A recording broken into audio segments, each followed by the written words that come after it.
네, 여러분 안녕하세요. 김진 목사입니다. 오늘도 역시 우리 말씀 묵상 같이 보도록 하겠습니다. 오늘 말씀은 에스라 4장 1절에서 7절 말씀, 에스라 4장 1절에서 7절 말씀, 우리 먼저 보도록 하겠습니다. 유다와 베냐민의 대적은 사로잡혀 갔다가 돌아온 사람들이 그 이스라엘의 하나님의 성전을 짓고 있다는 것을 스룹바벨과 각 가문의 우두머리들에게 와서 말하였다.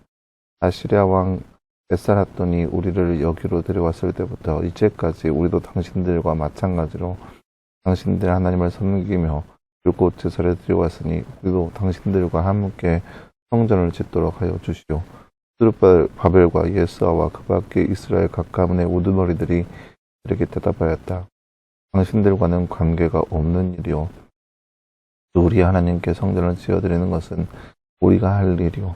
페르시아 왕 고레스가 우리에게 명령한 주 이스라엘 하나님의 성전을 짓는 것은 오로지 우리가 할 일이오. 이 말하던 그 땅의 백성은 성전 짓는 일을 방해하여 유다 백성의 사기를 떨어뜨렸다. 그들은 고문관들을 매수하면서까지 성전을 짓지 못하게 했다. 이러한 방해는 페르시아 왕 고레스가 다스리던 모든 기간뿐 아니라 페르시아 왕 다리우스가 통치하던 때까지 이어졌다. 아하수에가 왕위에 오르니 대적들은 유다 주민과 예루살렘 주민을 고발하는 글을 올렸다. 아닥사스다 때에도 바슬람과 미르드르랏과 다브엘과 그 밖에 동료 관리들이 페르시아의 아닥사스다 왕에게 글을 올렸다. 이 편지는 아람글로 적었고 번역이 되었다. 아멘. 네, 사랑하는 여러분, 오늘 말씀은 이스라엘 백성들이 이제 포로로에서 귀환하여서 성전을 짓고자 하는 그런 모습 가운데, 특별히 그 안에서 성전을 짓는 것을 방해하고 있는 모습을 볼 수 있는 그런 말씀이라 할 수 있겠습니다. 나머지 잠깐 볼까요?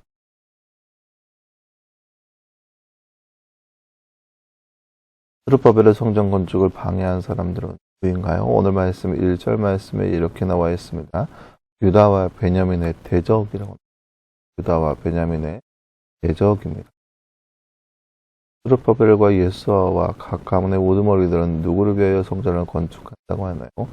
오늘 말씀의 13절 말씀에 보면은 명확하게 누구를 위하여라고 하는 말은 없지만 하나님께 성전을 지어드리는 것이라고 나와 있고, 얘는 이스라엘이 하나님의 성전을 짓는 것이라고 나와 있습니다. 하나님을 위하여 성전을 짓는 것입니다. 네, 사랑하는 여러분, 오늘 말씀은 이스라엘 백성들이 성전을 짓고자 할 때 일어난 그런 방해 요소들을 볼 수 있는 그런 말씀이라 할 수 있겠습니다. 성전을 짓는 것은 어찌 보면 이스라엘 백성들 가운데 수건사업과 똑같은 그런 내용들입니다. 반절이 바라였고 원하였던 모습입니다. 왜냐, 예배가 회복되어야 했기 때문입니다. 그들에게 있어서 가장 중요한 것은 예배였기 때문에 어찌 보면 이 예배를 위해서 그들이 여러 가지 노력과 여러 가지 수고를 아끼지 않은 그런 모습들을 볼 수 있습니다. 그래서 이들이 예배 드리기 위해서 성전을 짓고자 했습니다. 왜냐, 지금까지 그들은 이제 성전 중심적으로 살아왔기 때문에 어찌됐든 이스라엘 백성이라고 하는 고유의 아이덴티티는 성전 중심적인 삶을 살아야 하기 때문에 이들은 이제 포로로 귀환해서 가장 먼저 생각한 것은 성전 재건축이었습니다. 근데 이 성전 건축을 하려고 하니까 이제 방해 요소들이 생긴 겁니다. 당연히 이제 방해가 따라오죠. 첫 번째 방해 요소는 유다와 베냐민의 대적들입니다. 분명히 대적들이라고 기록되어 있죠. 그저 아무런 사람이 나타나서 갑작스럽게 얘기하는 것이 아니라 분명히 대적입니다. 대적이 나타나서 또 이스라엘 백성들에게 얘기하는 겁니다. 우리도 같이 짓자, 우리도 같이 하자 라고 얘기하는 겁니다. 우리도 역시 하나님을 섬기는 자다. 우리도 같이 성전을 같이 짓는 거에 동참할 수 있도록 해달라 라고 얘기하죠. 하지만 그들의 속내는 아무도 알 수 없습니다. 이제 같이 지었기 때문에 이제 그들에게 이제 또 다른 것을 요구할 수 있는 거죠. 말 그대로 대적이니까요.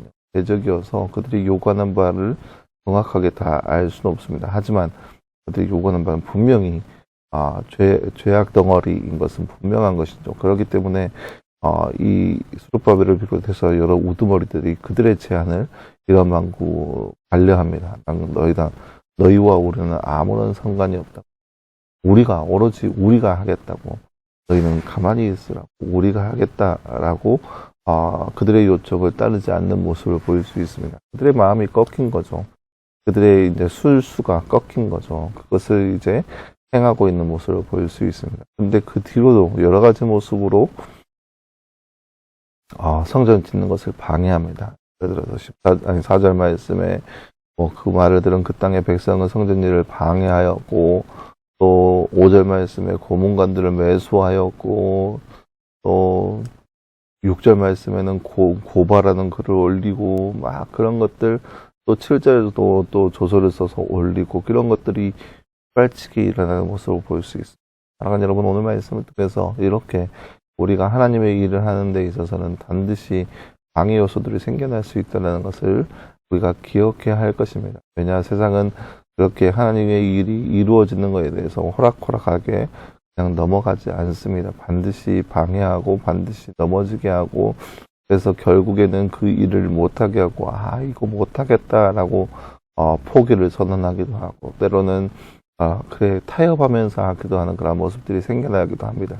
이게 바로 하나님의 일을 하는 사람들에게 대한 세상의 반응이라고 볼 수 있는 거죠. 세상은 그렇게 우리에게 다가오고 또 그렇게 다가오고 있습니다.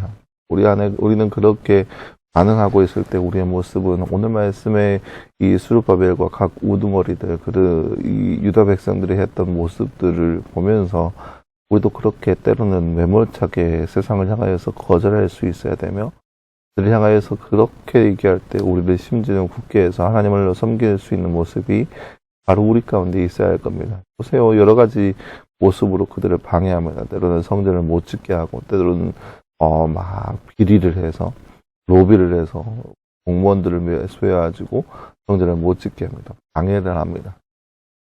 예를 들어 생각해 보세요. 우리가 교회를 짓는다고 하는데, 교회를 건축하고자 하는데 여러 사람들이 와서 우리도 함께 같이 하자. 근데 그 속내가 분명한데, 교회를 지었으니까 우리도 같이 하지 않았냐, 우리도 같이 짓지 않았냐, 우리도 일조하지 않았냐 라고 하면서 교회 안에 막 여러 가지 그것을 들고 오고자 하는 그런 모습들이 뻔히 눈에 보이는데 그들과 함께 할 수 있겠습니까? 그들과 함께 하는 것은 마치 그들이 달콤한 유혹으로 도와준다라고 얘기하지만, 우리가 포기할 것들이 어마어마한 것을 보일 수 있는 그런 모습이라 할 수 있습니다. 그렇기 때문에 우리는 그런 요청들, 그런 이야기들에 대해서 반드시 거절할 수 있어야 합니다. 그리고 성전을 건축한다고 하는데 막 사람들이 공무원을 사가지고 이거 합법적이냐, 이거 규격에 맞냐 하면서 여러 가지 모습으로 방해하고, 또 때로는 아무튼 여러 가지 사람들을 고용해가지고 방해하고 못 살게 굴고 막 그렇게 한다고 했을 때, 때로는 물질적인 것, 때로는 사람들을 사서 하는 것들, 그런 여러 가지 모습으로 교회를 건축하는 것을 방해한다고 했을 때, 아마 이러한 모습을 겪는다면 사람이라면 응당 그 안에서 나 못하겠다, 우리 그만하자 라고 얘기할 수도 있을 법한 그런 상황일 거라고 생각되어집니다. 왜요? 그만큼 외세의 그런 압박들, 외세의 그런 간섭들이 심하기 때문에, 그런 것들이 너무 심하기 때문에 이제 나는 못하겠다라고 선언할 수도 있을 겁니다. 마찬가지예요. 이러한 삶이 우리 가운데 놓여진다 할지라도 우리에게 주어진 그런 미션은 하나님께 예배하는 장소인 바로 성전에 있다라는 겁니다. 오늘도 이 하루도 살아가면서 우리가 하나님 앞에 드려지는 그 모든 것들을 방해하는 요소들이 있다 할지라도 그 앞에 우리가 당당하게 우리는 하나님의 사람이다, 우리는 하나님과 함께하는 시간을 저버릴 수 없다, 다른 것과 타협할 수 없다라고 당당하게 이야기할 수 있는 모습, 그런 삶의 모습이 바로 우리 안에 있기를 간절히 소망합니다. 함께 기도하겠습니다. 사랑하는 하나님, 감사합니다. 주님, 오늘 말씀에서 스룹바벨과 여러 지도자들이 성전을 다시 재건하려고 하였지만 여러 가지 모습으로 방해하고 있는 모습을 우리가 말씀을 통해서 바라보았습니다. 그렇다 할지라도 이들은 묵묵히 성전 공사를 위해서 열심히 노력하고 있는 모습을 우리가 바라보았습니다. 이 땅에 살고 있는 우리의 삶 가운데도 우리가 하나님 앞에 나아가는데 방해하는 요소들이 많이 있을 것인데, 그 방해 요소들에 대해서 우리가 당당하게 아니라고 이야기하며 태업하지 않고 오직 하나님만 바라볼 수 있는 삶의 모습이 바로 우리 가운데 이루어질 수 있도록 우리 안에 역사하여 주옵소서. 이 모든 말씀 감사드리며 살아계신 예수님의 이름으로 기도하였습니다. 아멘. 네, 사랑하는 여러분 감사합니다. 오늘 하루도 늘 말씀 안에서 승리할 수 있는 또 여러분 되기를 소망합니다. 수고했고요. 내일도 역시 말씀 묵상으로 함께 찾아보도록 하겠습니다. 여러분 수고했습니다.